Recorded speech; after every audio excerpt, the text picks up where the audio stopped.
प्रणाम महाराज जी। महाराज जी, नाम सिमरन करते आनंद में होते हुए भी नींद में चली जाती हूँ।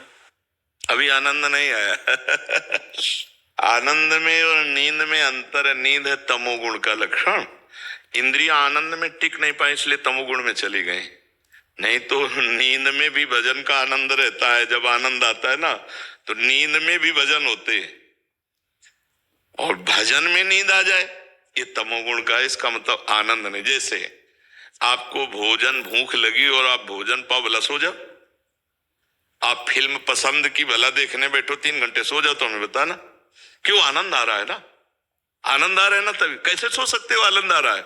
आपका क्रिकेट प्रिय खेल हो और चल रहा हो और फिर सो जाओ, तो हमें दिखाओ। नहीं सो। क्यों? आनंद आ रहा है, क्योंकि आपके मन के अनुकूल विषय चल रहा है। भजन को मन में आनंद नहीं मिला, इसलिए नींद में चला गया। अगर मन को भजन का आनंद मिला होता तो नींद में नहीं जाता। जब भजन का आनंद मिलेगा तो 5 बातें ठीक हो जाएंगी। नारायण हरि भजन में पांचों न स्वात विषय भोग, निद्रा, नींद, हंसी मजाक, बहुबात, भोग, ये सब अच्छा। नहीं खान पान ते भावे है, नहीं कोमल वसन सुहावे है, सब विषय लगे ते खारा है, हरि आशिक कामग न्यारा है। तुम सच्ची मानना, मतलब 24 घंटे में 15 मिनट लेटने पर ऐसा लगता था हम बहुत सो गए। 15 मिनट एकदम जैसे उठ के बैठ गए, लगा 15 मिनट है यार, इस घड़ी खराब है क्या? ऐसा दिमाग में छाया हुआ था भजन करना। तो नींद 15 मिनट लेटे एकदम। जब तमोगुण नहीं तो फिर नींद कहां से? तमोगुण में ही नींद है। निद्रा आलस्य प्रमाद उत्तम तत्तामस मुदाहृतम। प्रमाद और तमोगुण, नींद, आलस्य, ये तमोगुण के प्रभाव से आता है। न रजोगुण न तमोगुण, तो नींद कहां? सात्विक। भजन करते करते नींद में चले जाना है, तमोगुण की प्रधानता का लक्षण है। ये नहीं होना चाहिए। खड़े हो जाओ, खड़े होके भजन करो, टहल के भजन करो। भजन के समय नींद नहीं, नींद के समय भजन करो, लेकिन भजन के समय नींद नहीं। जैसे सो रहे तो सोने जाए तो राधा राधा राधा। हमें सोने की चिंता नहीं, हम राधा राधा करते हुए कब सो गए, फिर जब जगेंगे तो राधा राधा करते हुए जगे, अपनी दिनचर्या में लगे, तब ऐसे भजन होता है। इसे नहीं कि भजन में आनंद आ रहा है तो नींद में चले गए। आनंद में कैसे नींद आ सकती है? हमें जरा बताला। आपको उदाहरण कही दिए। कुछ भी, आप कहीं भी आनंद लग रहा हो, आपका मनोरंजन कोई चल रहा हो, सीरियल हो, आप देखो भला सो जाओ? बिल्कुल नहीं सोए, क्योंकि आनंद आ रहा है ना। नींद में आनंद ही आता है। नींद में एक आनंद होता है। संसार के चिंतन को छोड़ करके 6 घंटे बिल्कुल रहे तो इंद्रियां पुष्ट हो गई, उनको एक आनंद आता है, एक नया जीवन सा मिलता है। 6 घंटे नींद में क्या होता है? संसार का चिंतन नहीं होता।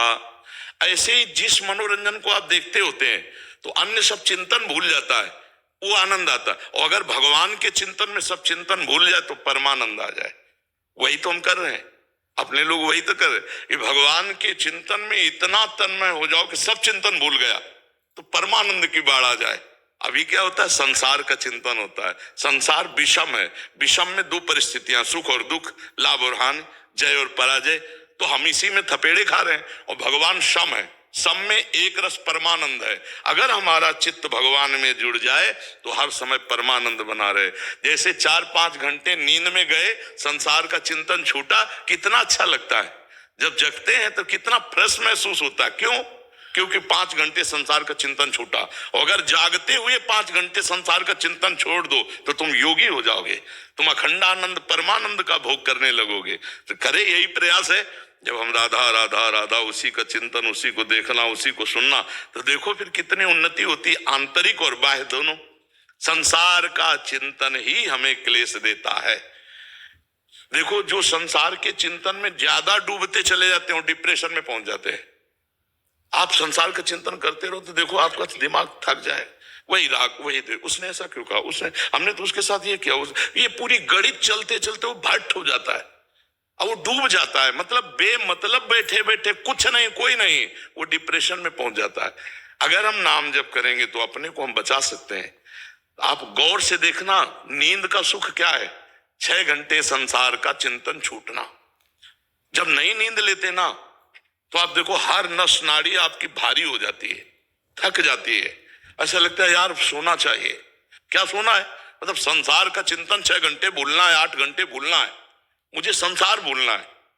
व्यसन में क्या होता है, नशे में क्या होता है, बुद्धि मंद हो जाती है, चिंतन लड़खड़ा जाता है, बस इस बात का सुख होता है। उसकी बुद्धि चिंतन रहित हो रही है, चिंतनी शक्ति खत्म हो गई है, इसलिए वो सुख का अनुभव कर रहा है। यहाँ अचल बिहार में जब हम रहते थे तो हितधाम के सामने नाली बहती थी, ये परिक्रमा मार्ग पक्का नहीं था। तो एक जो शराबी तो नाली के साइकिल लिए, तो बार बार ऐसी को, तो हमें पता नहीं था कि शराब पिए। तो उन्होंने कहा क्या भैया, वो नाली को ऐसे देखता और ऐसे फिर आगे और आखिरकार लड़खड़ा के नाली में गिरी गया। फिर भी उसे कोई शोक चिंता नहीं है, उसकी जो वाणी निकल रही है वो ऐसी निकल रही जैसे बादशाह की। क्या है, चिंतन खत्म, शुभ अशुभ का चिंतन, संसार का चिंतन, वो लड़खड़ा, चाहे भांग खाए हो, ये जितने नशे हैं ये सब शरीर को एकदम शिथिल करना और बुद्धि का चिंतन हटा देना, बस इसी का आनंद है। और सोचो अगर यही काम आप जागृत अवस्था में भगवान में लगा दो तो बुद्धि पंग हो जाए, तो वही समाधिस्थ महापुरुष कहे जाते हैं, वही योगी कहे जाते हैं, वही भगवान के प्रियजन कहे जाते हैं। देखो ना, एक बिंदु पर अपने चित्त को लगा कर देखो, थोड़ी देर अगर आपको शक्ति ग्रहण करनी तो हम आपको बता, कोई एक बिंदु तय करो, जैसे ऐसे बैठे हैं, कोई एक बिंदु तय करो और उसी में नेत्र लगा दो और बस राधा राधा राधा राधा, आंख खुली हो मुंह बंद। अब आपकी आंखों से पानी झरने लगे तो ऐसे कर लिया, फिर उसी पे लगा दो, फिर जिधर चिंतन करोगे एक तार चिंतन जाएगा। इसे त्राटक किया कहते हैं योग में। कितने अपने पास साधन है जिससे हम एकाग्रता को समेटकर भगवान के चरणों में चिंतन में लगाएं, अभी आनंद आ जाए।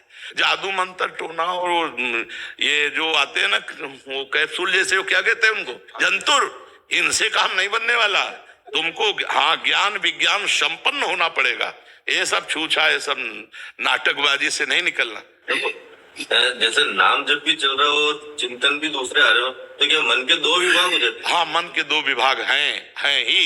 जैसे बुद्धि को 2 विभाग है ना, रावण से विभीषण जी कह रहे हैं, कुमति सुमति सबके उर राही, नाथ निगाम हाँ, जहां सुमति तहां संपत्ति नाना, जहां कुमति तहां मतलब सुमति और कुमति जैसे होती है, हाँ ऐसे ही सुमन और कुमन होता है। सुंदर जो मन होता है वो आपको अच्छी सलाह देगा, और कुमान जो कुमार्गगामी मन होता है वो उसी समय गलत सलाह देगा। उसी समय जैसे आपसे कह रहा है ये भोग लो बहुत अच्छा है, तो अंदर से आएगा नहीं यार फंस जाओगे बहुत गलत है। उसी में 2 विभाग है। अच्छे वाले में मन इंद्रियाणाम मनश्चास्मि, और बुरे वाले मन को अच्छा बना दो तो निर्मल मन हो गया, भगवान प्रगति। विचार बुरे नहीं आते, काम को कैसे करना वो दिमाग में चलता रहता है, और नाम जब भी चलता रहता है। हाँ, तो आपको काटना है, डिलीट करके एक को चलाना है, ये बुद्धिमानी है, उसे रोकना होगा। हमें इसीलिए कहते हैं जैसे नाम जप करो तो नाम के अक्षरों का ध्यान करो, इसे डबल फंसाना होगा।